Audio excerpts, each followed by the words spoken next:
Ma si può iniziare con un saluti e trigu e tappi ortigu, però siccome ho già visto che qualcuno non mi ha capito, userò il latino moderno, cioè l'italiano.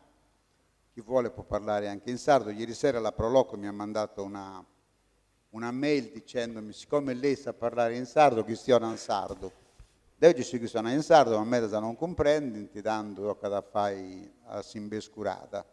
Ma il titolo del nostro incontro di stamattina, in una delle regioni un tempo più produttive dell'impero romano, dice prospettive della coltivazione del grano in funzione dell'andamento dei mercati dei prodotti trasformati.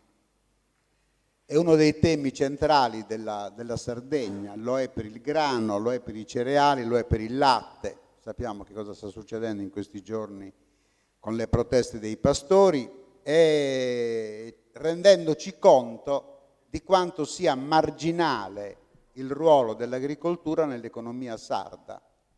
È una quota molto, molto bassa del prodotto interno lordo e non produciamo più nulla, così come l'Italia non produce più nulla in campo industriale, noi in Sardegna non produciamo quasi più nulla in campo agricolo. Quando si parla di pane sardo, sapete che facciamo ridere i polli perché dovremmo dire pane canadese o pane australiano o pane francese, così come diciamo amaretti sardi dovremmo dire amaretti turchi o amaretti spagnoli o portoghesi, perché noi non produciamo più una sola mandorla ed è un problema. Ed è un problema. È un problema del quale parleremo oggi centrandolo sul grano, che questa zona dovrebbe vedere come quasi industria primaria, ovviamente non soltanto con la coltivazione del grano, ma come recita bene il titolo della nostra tavola rotonda, sulla trasformazione dei mercati, dei prodotti, perché io non mi scandalizzo che gli amaretti siano fatti con mandorle turche, sarebbe grave se non facessimo gli amaretti, così come sarebbe grave se non facessimo le salsicce, visto che la carne che noi utilizziamo per le salsicce è carne che arriva da fuori. L'abbiamo visto due settimane fa, un camion destinato a una macelleria di Settimo San Pietro con 3.000 maialetti morti che arrivavano dal Portogallo, e lì a Settimo San Pietro qualcuno sarebbe andato a comprare maialetti di Settimo San Pietro, del Campidano o di Sinne o di Maracadagones, invece arrivavano da fuori, proprio perché non produciamo nulla ed è il nostro problema principale. Data questa benedizione, io darei il microfono al sindaco di Sardara, Giorgio Zucca, che ci dà ovviamente il saluto e sicuramente ci introduce meglio di quanto abbia fatto io al problema.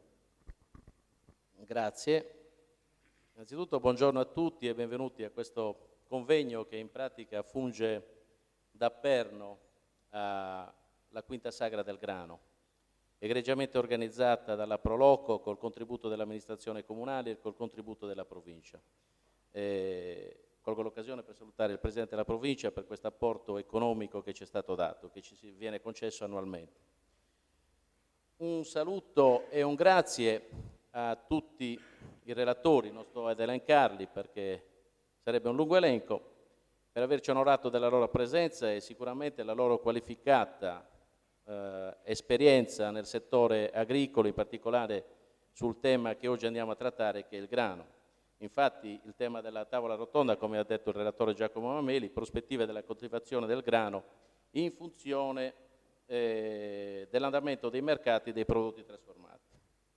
Questo sicuramente darà lo spunto anche a tutti quanti voi per aprire un dibattito che sarà sicuramente molto produttivo. Io parlavo ieri in un incontro che abbiamo avuto tra sindaci col Presidente della provincia che questi convegni devono essere occasione e spunto per trattare gli argomenti che riguardano diciamo, la nostra economia. E in questo momento, come ha introdotto già Giacomo, la nostra agricoltura soffre tremendamente la crisi di mercato. Io credo che le ragioni di queste difficoltà siano principalmente due.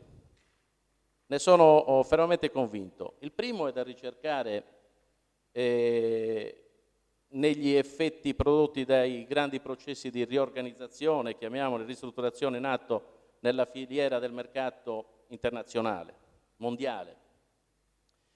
E il secondo è di carattere, e questo ahimè devo dirlo, proprio di carattere strutturale. Soffriamo la frantumazione aziendale, che riduce in pratica la competitività delle aziende agricole nell'isola. Ma a prescindere da questo, io credo che la politica nel settore agricolo e nel settore dell'allevamento si dovrebbe far carico di quello che sono le problematiche. Purtroppo ho notato che un pochettino viene emarginato questo problema qui. L'agricoltura è un settore primario per noi sardi, l'agricoltura e l'allevamento, e quindi io credo che la politica se ne deve far carico. Anche oggi sui giornali si leggono di varie cose in politica che veramente stanno portando sempre di più la popolazione ad allontanarsi da quello che dovrebbe essere un punto di riferimento, dovrebbe essere un punto d'esempio con i vari appalti. Ecco, io sicuramente credo che tutti quei soldi che spesso e volentieri vengono sperperati in determinati settori, ma vengono sperperati con, scusatemi se sarò un po' duro, ma in queste ruberie, probabilmente fossero stati destinati a quello che appunto l'agricoltura e l'allevamento in Sardegna avrebbero prodotto molto di più. Sono fermamente convinto che è giunta anche l'ora di fare un po' di protezionismo per quello che riguarda questo settore primario. E allora la filiera bisogna veramente controllarla, dal produttore al consumatore, ma bisogna veramente controllarla, se no ci ritroviamo con quei prodotti, come hai già introdotto tu, che non sono sardi. Io ho avuto esperienza nel settore dell'alimentare, salumifici che portavano cubi di salsiccia già macinata, che la condivano e la rimettevano sul mercato. Questo non è un prodotto sardo. Scrivendoci sardo col cognome sardo. Non faccio nomi perché sennò rischierei di essere denunciato, ma l'ho visto con i miei occhi, siccome ho avuto la fortuna e la sfortuna nel vedere queste cose in un periodo che avevo lavorato proprio in quel settore. Lo stesso dicasi per i formaggi. Formaggi, un'azienda che ora ha chiuso, la zona di Olbia, che produceva le cosiddette provolette, le perette, con cubi di formaggio sempre che arrivava, veniva lavorato lì e immesso sul mercato. Questo non è far del bene alla nostra isola e alla nostra economia. Questo è distruggere. Quindi è arrivato il momento, e penso che siamo già in ritardo, di dare valore a quello che sono i nostri prodotti. Quando si parla di chilometro zero io intendo dire che se il grano prodotto in Marmilla, dalla Marmilla non deve venire fuori il grano, deve venire il prodotto finito e messo sul mercato. E nessuno ci deve condizionare.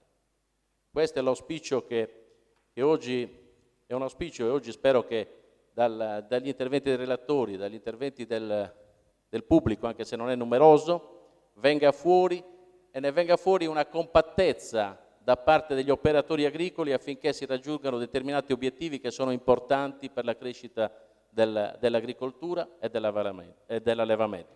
Vi ringrazio per avermi ascoltato. Io purtroppo devo andare via perché un impegno si è accavalato con questo, un impegno che è istituzionale, devo unire in matrimonio due giovani ragazzi, quindi mi devo allontanare, chiedo scusa, ritornerò appena terminato, perché spero che siano agricoltori, così sono dei giovani, quindi una volta terminato ritornerò qui perché mi piacerà sentire il dibattito che sicuramente sarà interessante. Grazie, buon proseguimento.